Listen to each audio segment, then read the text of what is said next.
और यूनुस तो एक चेहरा है, उनको राजनीति की क्या समझ है। चूंकि शेख हसीना ने उनको जेल भेज दिया था, उनको लगा यार कि ऐसा चेहरा है जैसे कि इंडिया में अन्ना को खड़ा कर दिया गया था। तो शेख हसीना ने सबको देखिए, जेल में डाल दिया था ना। वो बिल्कुल उल्टा काम कर रही थी पंकज जी। उन्होंने तो सबको जेल में डाल दिया, इसीलिए फंडामेंटलिस्ट को अवसर मिल गया लोगों को भड़काने का, बहकाने का। बांग्लादेश वॉल्केनो है, वो फटेगा और मोहम्मद यूनुस का क्या अंत होगा आप देखते जाइए। बांग्लादेश में जो हिंदू समुदाय है वो 90% शेख हसीना की पार्टी का समर्थक कहलाता है। आप इस चीज को भी समझिए कि ये पॉलिटिकल रिएक्शन भी है, उसके अंदर बहुत सारी चीजें।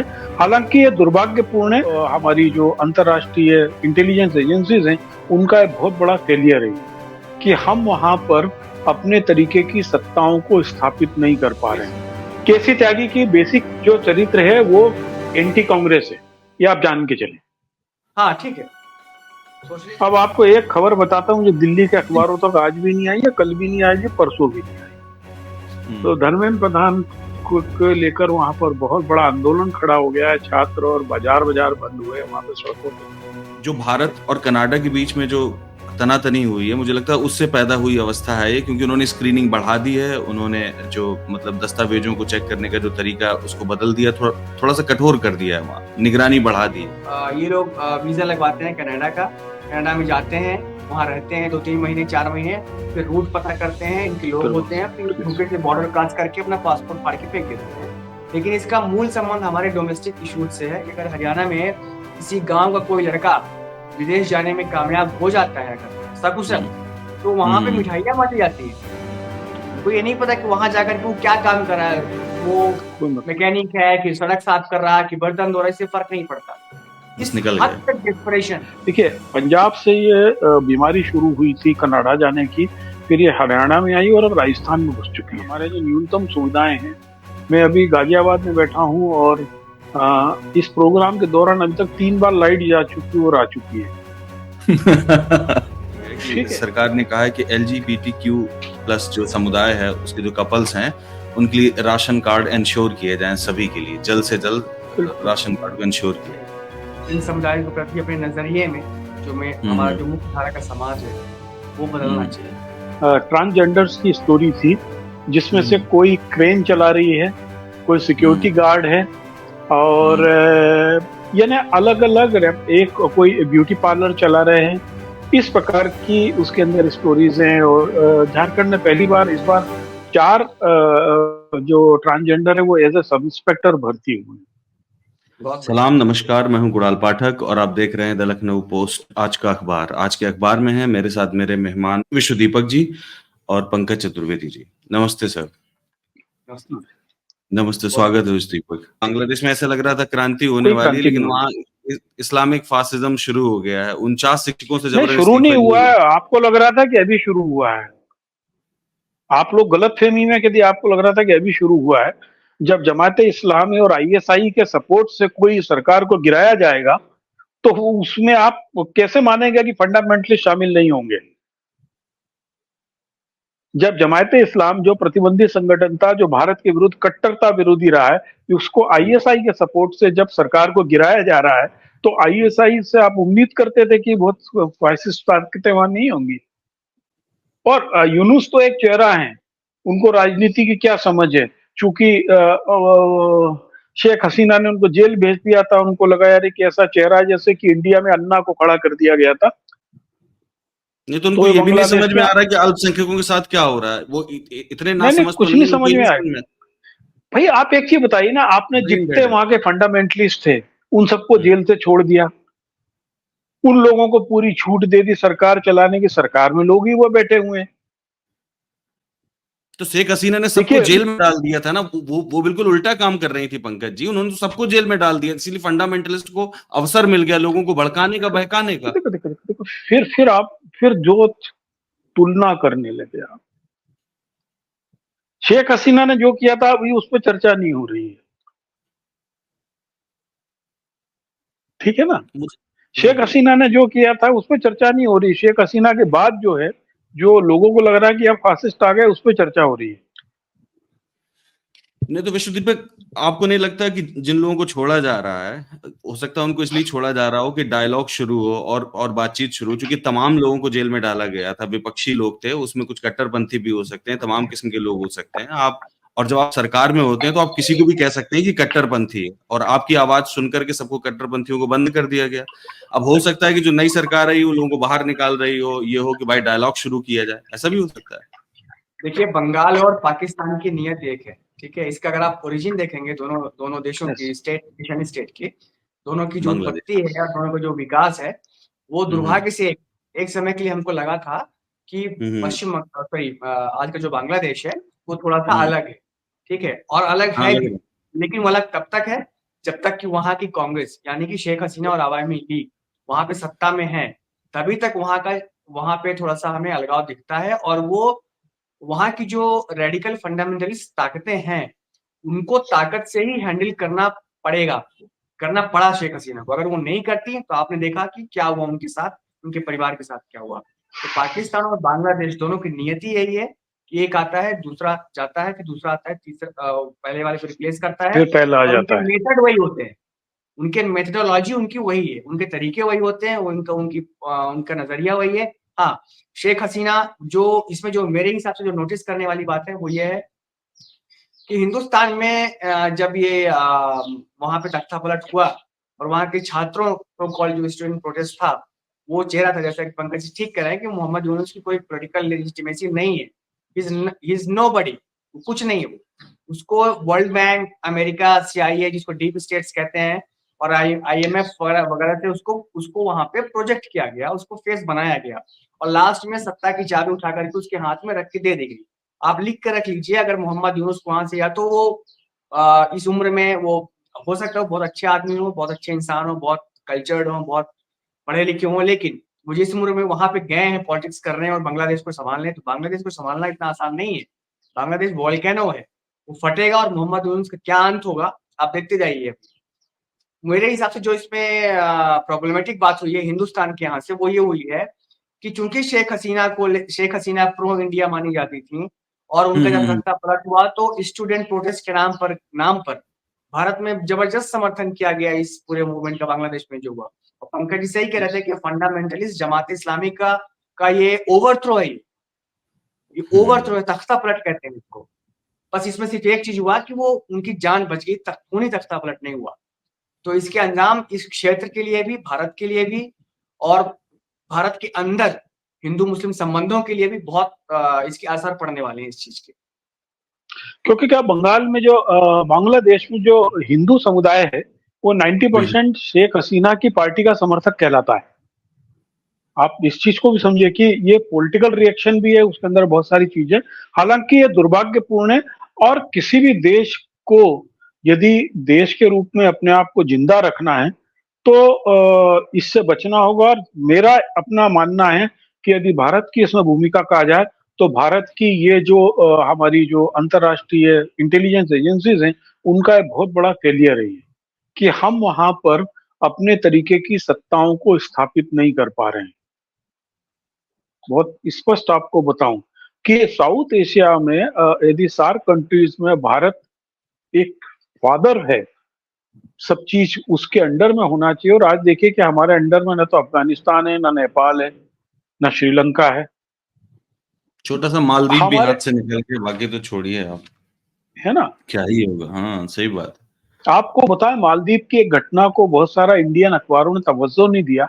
वहां पर एक हम्म बैंक ने हम्म पैसे को एक जगह कब्जा करके सरकार को पलटने की कोशिश की थी।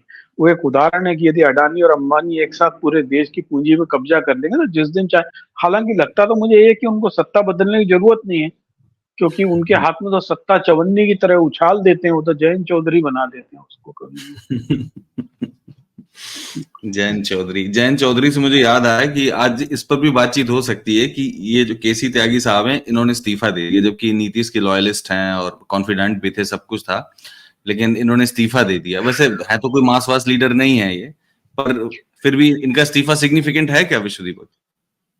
हाँ बिल्कुल है, मतलब पॉलिटिकली देखा जाए तो है, क्योंकि वो त्यागी जी की जो भूमिका है दिल्ली में, वो नीतीश मैन के तौर पे है, कि नीतीश कुमार की जो मतलब नीतीश कुमार का चेहरा जो है दिल्ली में केसी त्यागी हुआ करते थे, और पुराने वो समाजवादी कम्युनिस्ट जो सोशलिस्ट थिंकिंग के लोग हैं, उस तरह से उनकी सोच है और वो जाहिर भी करते हैं, और तमाम मसलों पे, चाहे वो गाजा हो, तमाम मसलों पे उन्होंने अपनी सोच जाहिर की है। तो अब जो नया दौर का जो जेडीयू है, उस दौर में, और फिर वो जैसे जिस हिसाब से नीतीश कुमार जी ने पलटी मार करके फिर से ये शामिल हुए हैं 3.0 में, मोदी 3.0 में, तो उनके लिए थोड़ी असहज करने वाली परिस्थितियां तो थी ही। और वो जानते भी थे कि पार्टी के अंदर का जो स्ट्रक्चर है, उस स्ट्रक्चर में भी वो थोड़ा सा क्या मतलब काफी किनारे हो चुके हैं, वहाँ नए-नए लोग आ चुके हैं, नए, तो उस हिसाब से उनके लिए उनके जैसे सीनियर आदमी के लिए इसके अलावा कोई रास्ता बचा नहीं था जेडीयू में। संजय गांधी की जमानत, यह कोई आइडियोलॉजी का मैटर नहीं है। उनका लड़का चुनाव का एक दुकान चलाता है, जैसे कि अपने प्रशांत किशोर चलाते हैं, वो धंधा उससे ऊपर का है। हाँ, इलेक्शन स्टडी एजेंसी जो आजकल कहलाती है ना, वो एक दूसरा धंधा है। उस पे इस्तीफा भी दे देंगे क्या पार्टी से, क्या लगता है? नहीं, वो देंगे कुछ भी नहीं। वो एक्चुअल क्या है कि दे भी दे तो उनसे क्या फर्क पड़ेगा। वो कहीं चुपके रहना चाहते हैं। बेसिकली देखिए, केसी त्यागी की बेसिक जो चरित्र है वो एंटी कांग्रेस है, ये आप जान के चले। हाँ ठीक है, सोशलिस्ट है ना, क्योंकि जब वो अचानक ही जैसे ही मोदी जी की गोद में नीतीश कुमार बैठे थे, तो सबसे बड़े झंडा बरदार यही बने हुए थे। है ना, तो ये सब लोग बहुत ही अवसरवादी हैं। कौन अब 75 साल उम्र हो गई तो सोचते हैं अब हम तो जो कर चुके। एक्स एमपी की 2-2 पेंशन मिल रही है, अब लड़के का काम कहीं कुछ जम जाए, वो ही जम चुका है उसमें। वो तो कांग्रेस के लिए हरियाणा में भी काम मांग रहे थे। अच्छा। अरे बहुत असल में देखा जाए तो सबसे जो सच्चे सेक्युलर है ना, वो यही चुनाव वाले होते हैं। सबसे ज्यादा सेक्युलर ही चुनाव वाले होते हैं। ये चुनाव को कभी यहाँ कभी वहाँ, उनको कोई फर्क नहीं पड़ता कहाँ से कौन किस पार्टी का है, क्या आइडियोलॉजी है, कहाँ से आ रहा है, कहाँ से जा रहा है, कोई फर्क नहीं पड़ता। अब आपको एक खबर बताता हूँ जो दिल्ली के अखबारों तक आज भी नहीं आई है, कल भी नहीं आएगी, परसों भी नहीं आई। उड़ीसा के कटक में एक यूनिवर्सिटी है, उसकी स्थापना 1868 में हुई थी, लगभग 156 साल हो गए। उसकी स्थापना की थी थॉमस एडवर्ड रवेंशा ने। उस यूनिवर्सिटी का नाम है रवेंशा यूनिवर्सिटी। हमारे जो कटकी हैं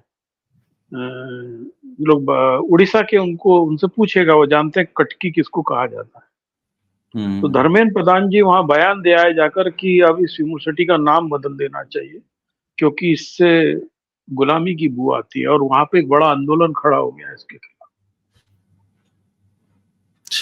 उनको वहां पे जो बड़ा वर्ग है वो कह रहा है कि आप अपनी जो अतीत है, अपनी परंपराएं हैं, जो अपनी लेजेसी, उसको ही आप बदनाम करने का काम कर रहे हैं, कम से कम ये ना करें।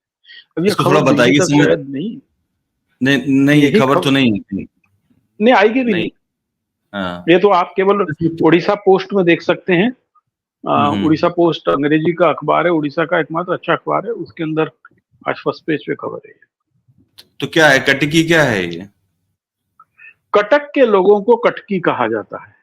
ठीक बात है। और उन लोगों को उड़ीसा में सबसे ज्यादा यानी चालाक किस्म का माना जाता है। तो धर्मेंद्र प्रधान को लेकर वहां पर बहुत बड़ा आंदोलन खड़ा हो गया है। छात्र और बाजार बंद हुए वहां पे सड़कों पे।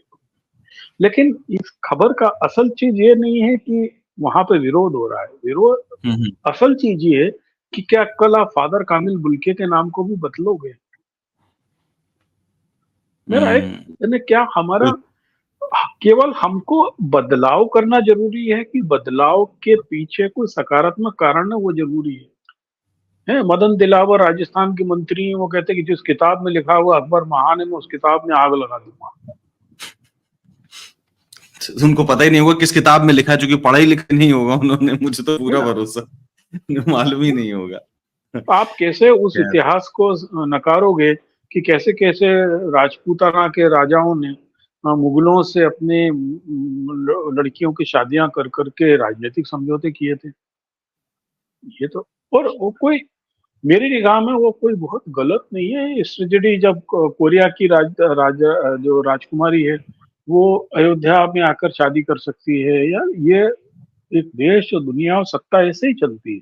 मिडिवल इंडिया की वो आप इस क्वालिटी थी, और सिर्फ भारत की नहीं, मिडिल मध्यकाल सब में जगह पूरी हुआ दुनिया है, में ये हो रहा था, पूरी दुनिया में यही पूरी हो रहा दुनिया में हुआ है।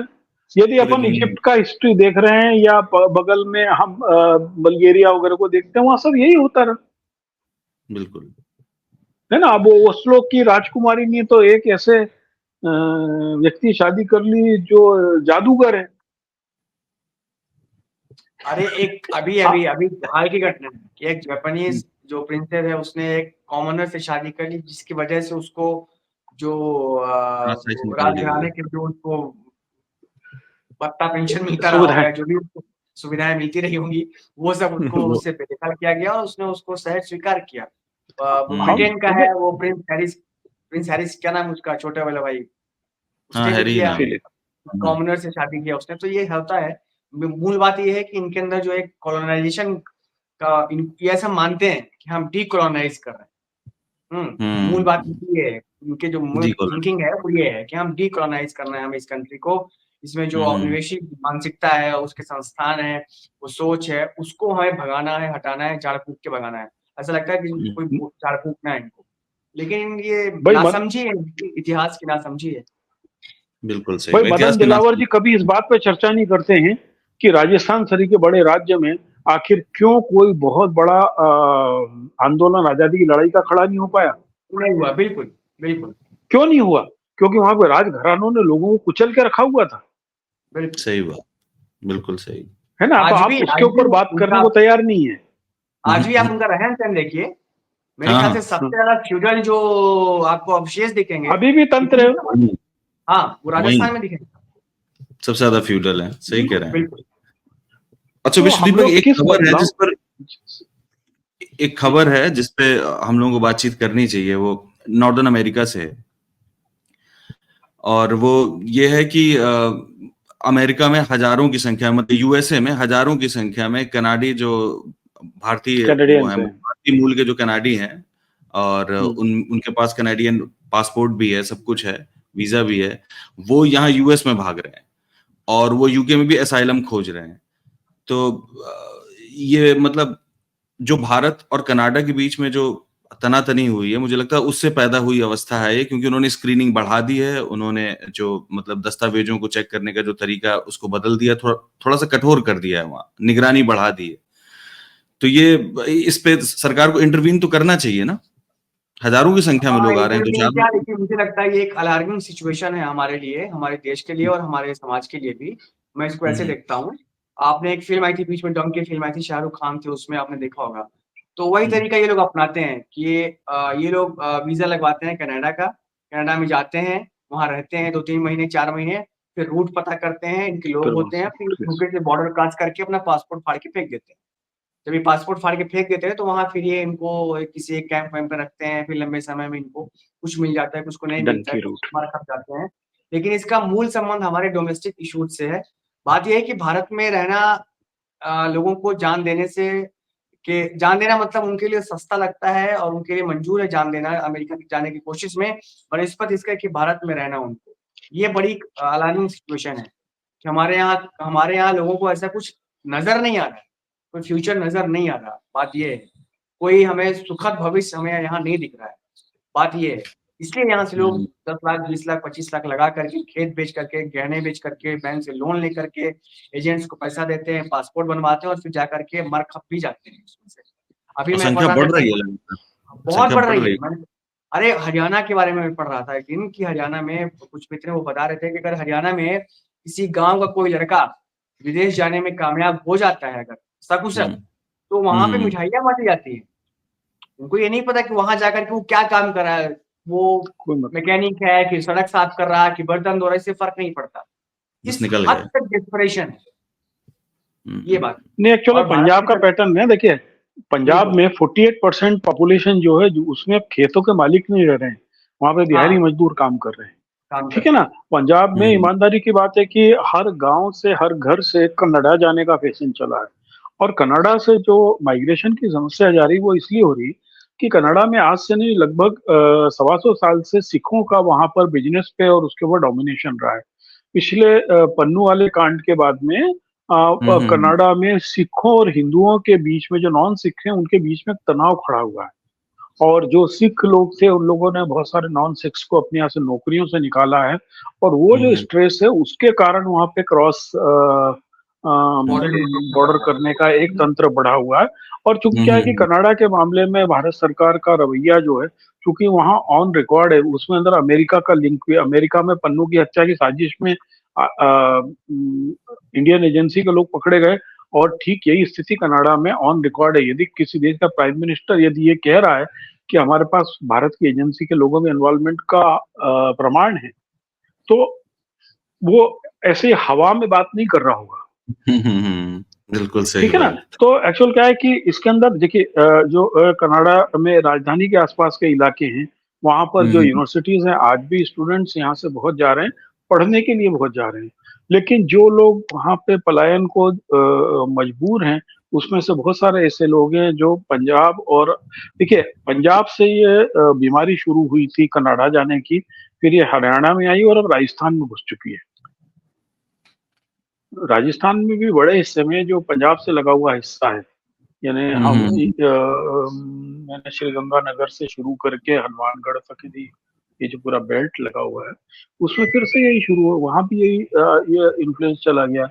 होता क्या है कि हमारे यहाँ हम लोग एक बेहतर जिंदगी की तलाश में पूरे जिंदगी जद्दोजहद करते रहते हैं। हमारे जो न्यूनतम सुविधाएं हैं, मैं अभी गाजियाबाद में बैठा हूँ, और इस प्रोग्राम के दौरान अभी तक 3 बार लाइट जा चुकी और आ चुकी है।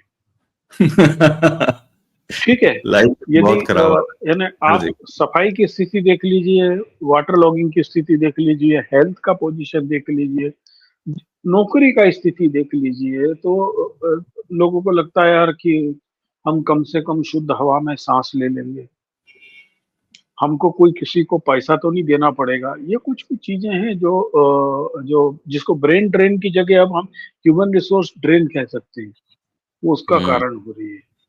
बिल्कुल सही। एक तरीके से देखा जाए तो जो आपने मानक बताए उसके हिसाब से हम रिवर्स विश्व गुरु तो बन ही गए।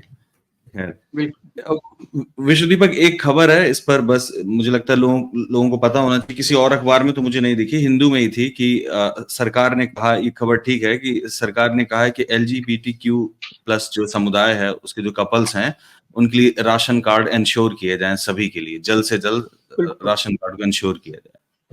तो एक अच्छी खबर है, ऐसा होना तो चाहिए कम से कम। उनको बहुत हमें इन समुदायों के प्रति अपने नजरिए में हमारा जो मुख्य धारा का समाज है वो बदलना चाहिए, और इसके लिए सायास कोशिशें की जानी चाहिए, क्योंकि ऐसा यूरोप में भी नहीं हुआ, अमेरिका में आज भी नहीं हुआ, बहुत सारे राज्यों में एलोन मस्क जैसे लोग देख लीजिए, आपने देखा होगा, एलोन मस्क जैसे लोग खुलेआम विरोध कर रहे हैं, इसका विरोध कर रहे हैं। तो इसके लिए मुझे लगता है कि एक एजुकेशन और एक सायास कोशिश और एक प्रोग्राम के तहत लोगों को मतलब सेंसिटिविटी बढ़ानी चाहिए इन सारे मुद्दों पे, क्योंकि लोग नहीं जानते हैं या जानते भी हैं तो अपनी पुरानी धारणाओं से संचालित होते हैं। सही है। मैं इसमें परसों के प्रभात खबर का एक उल्लेख करना चाहूंगा। प्रभात खबर में रांची नहीं और एक दूसरे औद्योगिक शहर से पूरा पेज था। उस पेज में कम से कम 12 ऐसे ट्रांसजेंडर्स की स्टोरी थी, जिसमें से कोई क्रेन चला रही है, कोई सिक्योरिटी गार्ड है, और यानी अलग अलग, एक कोई ब्यूटी पार्लर चला रहे हैं, इस प्रकार की उसके अंदर स्टोरीज हैं। और झारखंड में पहली बार इस बार 4 जो ट्रांसजेंडर है वो एज ए सब इंस्पेक्टर भर्ती हुए हैं। बहुत बढ़िया। तो ये पूरा एक पेज था, उसके ऊपर बोकारो या किसी एक शहर, केवल एक शहर के उन्होंने बताया कि इतने लोग इंडस्ट्री में काम कर रहे हैं, टाटा की इंडस्ट्री में उन्होंने इतने सारे लोगों को काम दिया।